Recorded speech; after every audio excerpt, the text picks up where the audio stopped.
a hell of a mane. Thank you. Roar. I wish I had hair like that. That was dense at all. Dude, I'm balding. Dude, you're not balding like I'm balding this. for sure. No, dude, it's going. I gotta see. You got that little 10 pence back there? No, I don't know. Dude, like, people kept telling me I would never bald, and I have. And now they're like, well, what's the big deal? It's like, what? You told promised. Me. You promised. You said like, it was impossible. That's like my brother Gabe. My brother Gabe clearly needs braces. Like, bless his heart. But I remember he got told when we were like 14, 15, like, oh, you want any braces? And then one day when he's like 16, like, what do you think about getting braces? And it's like, I think you lied. It's like, yeah. Yeah, dude.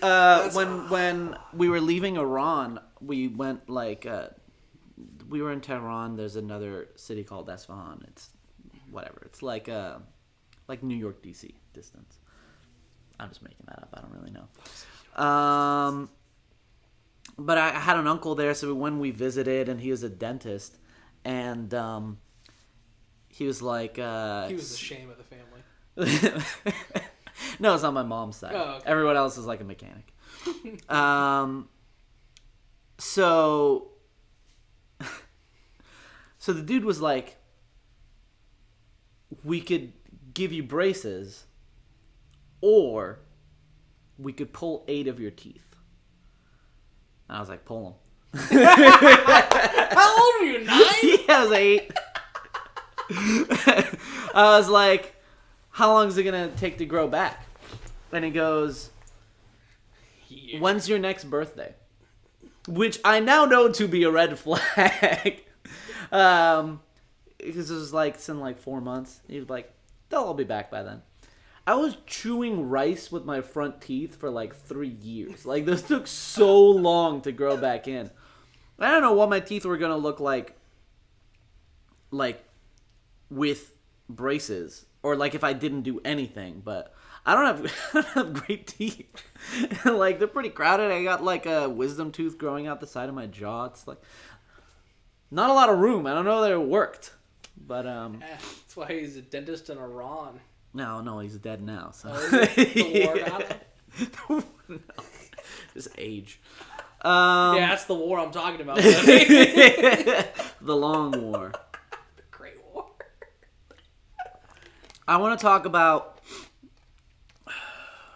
your like mentality going into a round, like your headspace. Going like into how it? Like how you think, yeah, in that like do you have like debate mode? Yeah, definitely. I definitely have debate mode. I think every good debater has debate mode. I want to talk about debate mode. Should I start? Oh yeah, no, that's cool. I mean, I've been, yeah, go ahead and start. The first part of it is the purpose of practice. I think is what is the right way to start with this. One of the biggest mistakes that I see all of my students make is when they practice, they do things that they would only do in practice, right? Like they'll say things like, "Oh, I'm doing such a bad job," or they will make a joke or whatever, and that's fine. Have fun, keep it enjoyable, right? But they debate in a way that they would only debate in practice. And whenever you bring it up to them, their answer is always the same thing, which is, I wouldn't do that in an actual round. And red flag. You do not understand the point of practice. Like, the point of practice is to develop muscle memory so that you can later do something without having to consciously think about it, making it easier for you to think critically in the moment, to think about other things, to whatever, right? Like, think about, like, guitar, right? Like, if you're on stage and you're trying to remember how to play the riff that comes next, like, yikes, right? Like, that's not, like, you're off to a bad start, right? The goal should be that you are developing certain muscle memories so that when you're in the situation, your automatic fallback is what you want. So people will fall back to how they're used to doing something. So if you just always sort of mutter and blah, blah, blah in your practice, and then you think, I'm going to go to the tournament and I'm going to now do that louder, you're probably going to be doing it louder when you're actively thinking about it, but anytime you're not actively thinking about it, you're going to go back to your default. The Mike Tyson thing? I think it's Mike Tyson, right? That like everyone has a plan until they get punched in the mouth. Everybody has a plan until they get punched in the face, mouth, I don't remember, right? And like in that moment, like you have two options. One, constantly think about how you need to be talking loudly, in which case you're not thinking about very much else. Or B, think about whatever and then just go back to your default. So the point of practice is to make your default mode what you want to be doing at tournaments. And that means that you always practice how you play, right? You always practice the way you want to be debating at tournaments. If you're going to be standing up at a tournament, practice standing up. If you're going to be loud, practice loud. If you're going to be serious, right? So that's the first bit. I think part of the reason, like that's where the debate mode comes from. Like you practice it to the point where like now, if I'm doing a practice against a 12-year-old novice, I can't not go into debate mode. Like if the debate started, I flip into this mode. And that's how I debate. And once it's over, I'll make jokes and be like, sorry about the blah, blah, blah, right? But like the whole point of like how I practice or how I think about debate was to make this thing automatic. Before we go into the next step, I just want, because you brought up the practice how you play thing. I think that is very important, right? But I think there's like a corollary there, which is practice how you play, but practice isn't play. Mm-hmm. And what I mean by that is, this is again something maybe we've talked about a little bit, but it's like, you should not be trying to win, right? Like, you should not be just going about it aimlessly or whatever, right? Like, you should have a focus in practice and be trying to work on things. And yes, you should practice how you play to develop habits, but at times you should do things that you wouldn't do in play, insofar as you should push your limits in practice so that you know where your limits are. Yeah, but that's higher level stuff. But even then, the idea is that what I mean by practice how you play is that you shouldn't be saying like, if this scenario came up in a real debate, I wouldn't do it this way. The whole point is that you're practicing exactly the way you want to do it in that scenario.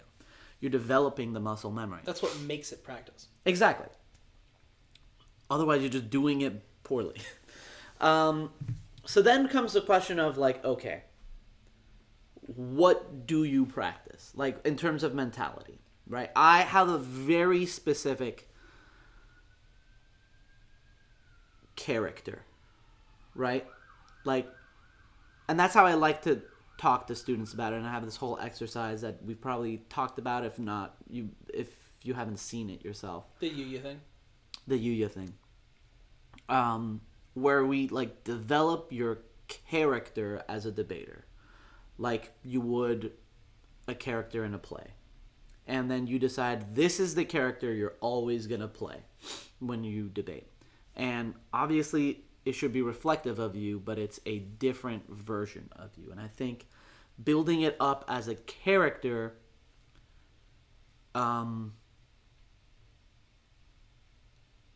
makes performance a lot easier, right? I mean, there is a very ancient and very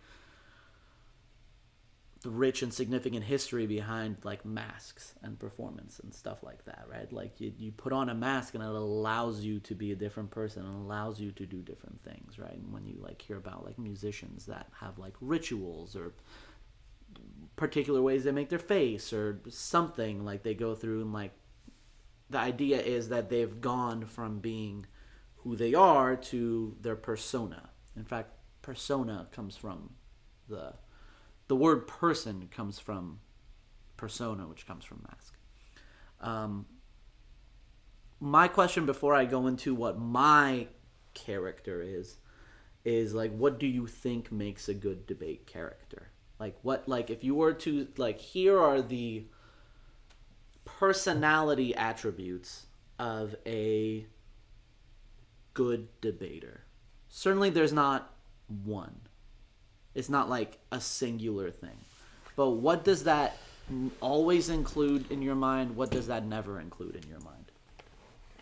I think the best trait that I've seen, and like the absolute best debaters, like, and I when I say that, I mean really like not top 10 of a year, but like top 10 of all time. Yeah. Is actually a term I got from Steve that he told me. Josh Rivera, who was like the most successful national champion and college parlay ever, won like 4 natties, and at his first tournament ever in college as a freshman, he got a nickname. And they're just like, he's just a tank, because he just, in arguments just in front of him, and he just goes, blows that argument up and just keeps going forward, and just like, just every single thing you put in front of him, just answer, and just like non-stop break through the wall over and over and over again. And like relentless, I guess is the word I'd really come with, right? And I definitely think of that with Josh, but I think more than almost anyone I've seen was Tom Cady, who just graduated, and who like, God, he was so good. Tom was so good at debate. And Henry was too, and Thomas was too. These are both people who are partners with Tom. But Tom just had something, dude. It was like crazy to watch. Like you felt like you couldn't do anything if you had to give a speech after Tom. Because like whatever you had said, he had 6 answers to everything, and like they were fairly contextualized and they were nuanced. And then like when he would simplify a debate, it would still just be like, oh my God, there's 9 parts to this, but they all make sense, and it's just like the filtering and layering, and it was just great. And I just think that like Relentless is, to me, the most important part of like an excellent debate character, right? Where it's just like, I don't care what they said. Like, I just don't care what they said. Here's the answer. Here's the next answer. I got another one if you want that too. Like, that just no matter how good you are, I swear, it demoralizes you. Like, even as, I got demoralized this year as a judge watching Tom debate. Yeah. Because I was like, how are they going to answer this block? You know what Henry hasn't even spoke yet. You know what I'm going to talk about? What?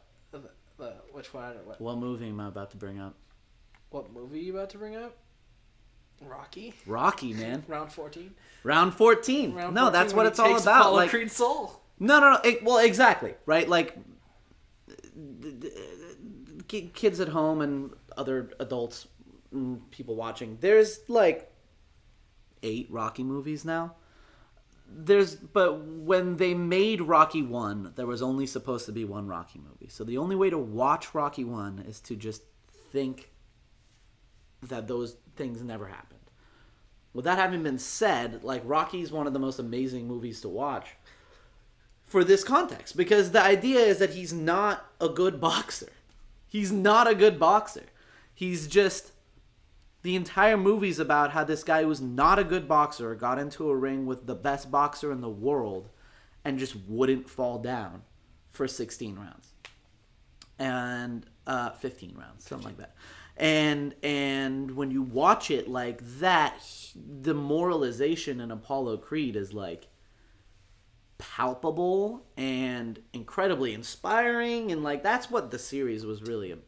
David Goggins, who's a Navy SEAL and who has the world record for pull-ups in 24 hours, said that when he was doing those pull-ups and when he wrote his book and when he does anything that's really hard in his life, he just listens to the music that plays during round 14 in Rocky and like watches the clip anytime he wants to do anything else. He was like, oh, I don't want to write anymore. I said, well, I guess I have to go watch the clip again, like over and over and over again. And he talked about the moment that Rocky took Apollo's soul, and you can like you see it, like you can see it leave him. He knocks Rocky down. Spoilers. Knocks 40 years later. He knocks Rocky down, and it's over. And Apollo's already dancing in his corner of the ring and celebrating. And Rocky gets up. Mickey's going down, stay down. Yeah, and Rocky gets up and he's like, ugh. And Apollo looks at him and goes. Yeah, and just has this sigh of like he can't even in Rocky 2. Yeah. when Apollo's talking about, okay, who's he going to fight next? And everyone's like, you got to move on, Apollo. He's like, no, I want to fight Rocky. And his manager is like, he's all wrong for you, baby. He's all wrong for you. And he's like, what do you mean he's all wrong for me? And he goes, I saw you beat that man like no man has ever been beaten before. And he just kept coming. Yeah. And that is a quality you cannot, in any discipline, you cannot mess with, man. Like, I mean, think of it from the perspective of the other side. It doesn't matter how good you are. Every person does something, waits to see the reaction, and then gauges positively, like, I did that thing well, right? Like, the person who's best at archery in the world, right, is going to fire the arrow, look at it hit the target, and decide they feel good, right? Like, the best archer in the world, say they aim, they fire, they feel good about the shot, and then the lights go out, and then they just don't see what happens, right? Like, that person is not going to feel as confident about the next shot, no matter what, right? Like, you rely on that feedback, whatever. And in debate, in any sort of discipline where it's a direct competition, you look for these cues in the other person to tell you that you did a good job and that you're winning. And even if you're super experienced and you know what you did was good, objectively speaking, it's incredibly draining and demoralizing to not get those signals back from the other person where they, like, seem shaken. They seem like they think they're losing and stuff like that. And resistance. I call it resistance. And I think it's one of the most interesting and hard to quantify things in all competitive disciplines.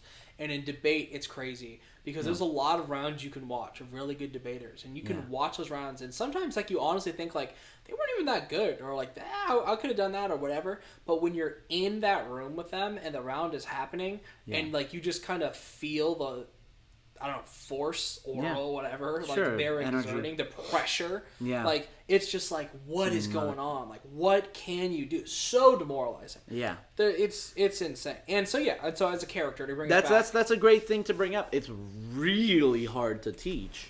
Yeah. I don't know if it can be taught. I don't think so. I genuinely don't think it can be. But if you have it, enjoy your national championship. Yeah. Multiple. What else?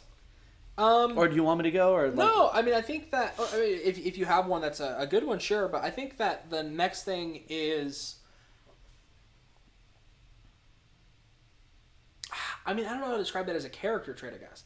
Like, I think a willingness to put judges on skates, as we call it. I don't know what you'd call that even. Like, I don't think it's courage or, like, boldness or, like, I always like the term. Holding the judge accountable. Coach my kids to be indignant.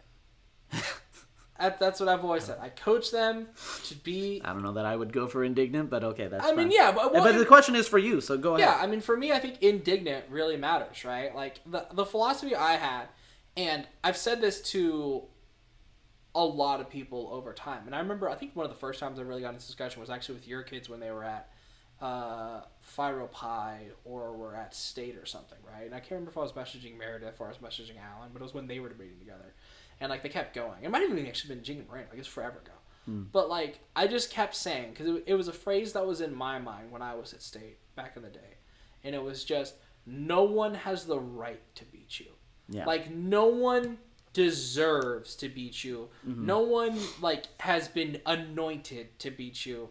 Like, they either can beat you and will beat you or should beat you even, or they won't, right? Yeah. And so, like, if you're going into these rounds, like, momentum, like, I think momentum's such a thing, right? You could do, this is crazy at tournaments. I would love to see almost like an ethnography or like just like a case study of some kind of a debate tournament where there's this Cinderella story. Because you go to these, like, I would say, really good example, not this year, but the previous year at MPDA, out of nowhere, Grand Canyon University went to, like, SEMS or something. Like, out of nowhere. And they never repeated that success again. Never had that success before. This is the team that Meredith and Dylan lost to in that SoCal tournament, right? Like, but, like, narrowly. Yeah. And you know, this team was like a semifinalist at MPDA, and, like, just out of nowhere, every team they hit, they kept beating. Oregon somehow does this every year. Oregon always has some team who's new or whatever who just goes deep, and then once they start winning, like they just have it in their head. Like at Oregon, they're so good at this. I love their philosophy and ethos and all that stuff. Where like, and Sean always had this, and Allie always had this, where it's just like once they start winning, like that's it. Get out of the way. Like every round, doesn't matter who they're hitting next. You know that like, oh, you know, what are you doing in my house? Like you don't belong here. You're about to get bodied, dude. So 2 years ago in CFA. So speaking of Dylan and Meredith, they had that happen at NCFA, where they went in like hoping for a 3-3, maybe a 4-2. I hope I don't hit too many UOP teams, too many like UNRs, too many. Why am I blanking on the name of Elko? Oh, okay. And they just kept winning. They won the first day. They went 3-0, 4-0, I don't remember which, and just left. And I remember coming home that night and thinking like, wow, that was a highlight of this tournament. They went 4-0 in their first 4 rounds of prelims. Wow. And then they came back the next day and like beat the number 1 team in the nation, which happened to be Paul. It was really funny. Which, whatever, the round went however it went, but like... And they were terrified. Yeah. And I think this is actually, I think we should go into a little more context here about that round, because I think that round... Oh, that's his whole own video. Well, but sure, yeah. But I think that round speaks so much to what I'm talking about in terms of this no one has the right, deserves to, whatever, to beat you. Mm-hmm. Because, like, reality, like, that might have been the worst round of the year for me in Dallas. Yeah. We weren't talking to each other in prep. We had just had a massive fight. That round was so bad that after that round, I went to dinner with Steve and told him I was quitting the team and I wasn't coming to nationals. Yeah. Like, that's how many problems we were going through. Did I tell Meredith and Dylan that at the time? No. You know? And they were terrified in this round because they thought me and Dallas were, like, excellent. And I've been helping Meredith and Dylan for a long time, and we're all good friends and whatnot. Yeah. And, like, we ended up losing, and, like, I'm sure they were shocked that they won, right? And, you know, there's a lot of things where it's like, I think if there's a video of that debate and someone watched it, I think 99 out of 100 people would probably think me and Dallas won that round, right? Probably. And, like, but we don't, right? Yeah. And, like, I'd be like, oh, you know, it literally, the judge we had was, like, my least favorite judge in the country. I think they're the worst judge in the country. I've thought that for, like, years and years, and I've said that publicly, right? Yeah. But that doesn't change the fact that they beat us, and then they went to Sims.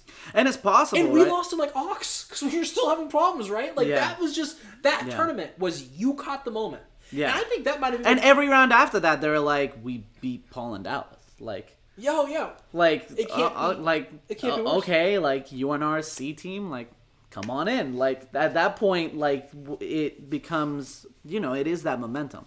Okay. I kind of want to go back to the point of what we were talking about. Sure. I got a couple things.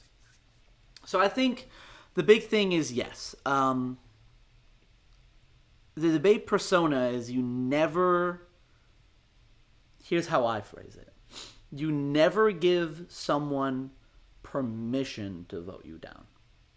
You can be nice, you can be charming, or whatever, but nothing about your persona should indicate to them, I think I lost, or like, you shouldn't vote for me, right? Like, if they're going to vote against you, they have to think, I better have a good explanation for why I did this.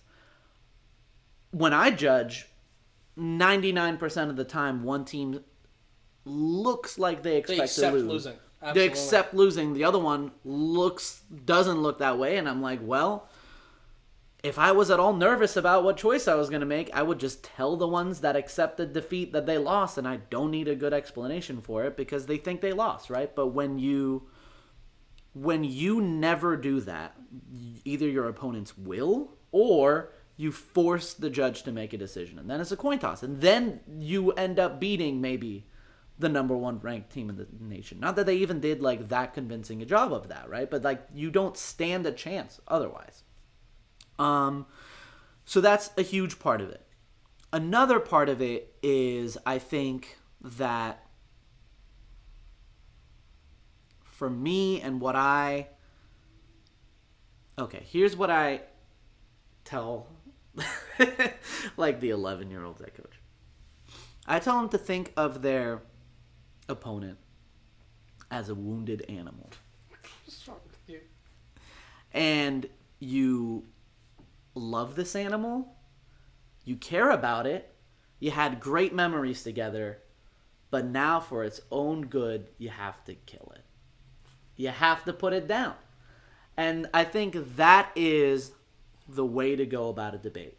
I don't like to see people seeming like they hate their opponents. I don't like to see people take things personally. I don't like to see people get angry. What I like to see is people in there comfortable, confident, respecting their opponents, liking their opponents, and being like, but this round is just over. Sorry, guys. We have to put you down. Like, that's what I think is the most persuasive for me, and that's sort of the mentality that I like to go into. And I have, like, literally a switch. Have we talked about this? So this is what I tell kids. Like, for me, I didn't have to visualize the switch, but the way I teach it to them is I say, imagine you're in a dark room and there is a switch, a light switch that is turned off. And when this light switch is turned off, you are you. But when you switch it on, you become your debate persona. And your debate persona is confident, they're charming, they're funny, they love this topic, they love this judge, they're having a great time at this tournament, and they just need to, like, put down this opponent who they like and respect, but now it's just time to put them out of their misery. And I tell them to, like, literally, like, focus on that and then imagine flipping that switch and just become that persona. And very quickly it makes a night and day difference in their performance. And so sort of going back on that, I think humor is a big part of that, right? I think humor shows a lot of confidence. I think humor is very persuasive. And that doesn't mean, like, make jokes or whatever, right? But I think it's hard to quite quantify it, but if you have a sense of humor, right? If you it shows a lot of comfort and a lot of, like, here you are, right? Even if it's just like a little thing, like, you know, like, on their first point, I have 3 responses to this. On their second point, I also have 3 responses to this. On their third point, let's go for 3 again. Like, little things like that, right? Where it's just, like, that just shows so much confidence and, like, it's engaging, it's charming, it's persuasive. I like that. I want judges to like the competitor and enjoy judging the round. I think your persona has to be someone that people can enjoy watching. It's not just about beating your opponent, right? It's about being... Think of it from an audience perspective, right? Think about... And this is, I think, the only area of debate where watching, like, non-competitive debate, non-academic debate, right? Just like people in the public sphere or politicians or whatever... Like, watching those debates and watching Ben Shapiro destroy. Well, so that's the thing, right? Like, I haven't watched a lot of Ben Shapiro videos, but I am not impressed because everything I've seen is, like, him and some journalist, and, like... Well, let me ask you a question. Yeah, well, you don't... That's not a very impartial question to ask, and it's just like, oh, okay, you don't look like this is going well for you. Remind me to talk to you about this later so we don't get off topic, but about that exact interview. I just watched a video on it yesterday that I thought was hilarious. Really? About who the journalist was. It's so funny. Well, I know that. The guy's conservative. He's super conservative. Yeah, I know. He's super... Yeah. That's why when he, like, now that I've watched it again, you see him almost start laughing when he's like, yeah. Mr. Shapiro. Yeah. Anywho. But yeah, right. But I think for me, and it depends, like, you should have, like, the people you like. Like, for me, before I ever started doing debate, like, that was Christopher Hitchens, right? And he, like, had that. He had the confidence. He had the humor. He had the, like, that air of, like, neat point. Here is my response, right? Like, it without coming across as, like, weirdly combative from like an insecure place, or like he's backed into a corner, like that sort of, at least that Ben Shapiro video seemed like I think those aspects of a persona are really important, and frankly it doesn't make your arguments better, but most of these judges are not going to know the difference. Yeah, I don't know. I just think that, like, I don't know if I think debate personas win debates, but I think trash presence in round definitely loses debates. Yeah, and I think that's why you see a diversity in people's personas and personalities at the high levels, right? It's not like there's one archetype that has to be met in order to be successful, because then you wouldn't see as much diversity among good competitors and their styles and personalities. But yeah, I think it's just like there's bad things you have to get rid of. I wish I had a video of Tom Katie in real life as opposed to Just like because that dude might have the most insane switch of all time. Yeah. Because like Tom Katie, it's like his eyes aren't even open half the time. He's just like some kind of like chill, happy, like, oh hey man, it's good to see you. Like every time I see, he's a sweetheart. Just a sweetheart. He's really nice. And then in round, every single speech, vote for the top account, and just bulldozer. And it's also format.